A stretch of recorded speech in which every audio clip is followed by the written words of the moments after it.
Ito, ang latest weather update.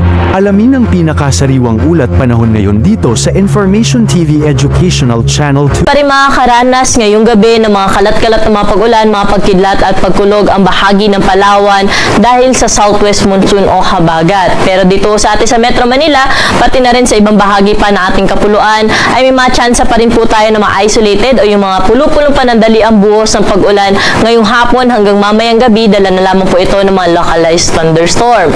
Kapag may mga pag-ulan po tayo na dala ng thunderstorm, ay tatagal lamang po yung mga pag-ulan ng 15 minutes hanggang 2 hours na po yung pinakamatagal, at pwede natin i-monitor yung mga thunderstorm advisories na nilalabas po natin sa ating social media accounts pati na rin sa ating website.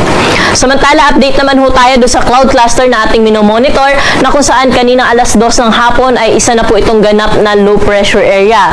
Itong nasabi nating LPA ay nasa labas pa naman na ating area of responsibility, ngunit within the next 24 hours ay posible itong pumasok sa ating PAR, at sa kasalukuyan dahil nga nasa karagatan ito, hindi natin nirule out yung possibility na ito ay maging isang bagyo at posible magdulot ng mga pag-ulan sa malaking bahagi ng Visayas at sa Southern Luzon area sa mga susunod na araw. Kaya patuloy ho tayo mag-antabay sa update na nilalabas ho natin ukol dito sa nasabi nating low pressure area.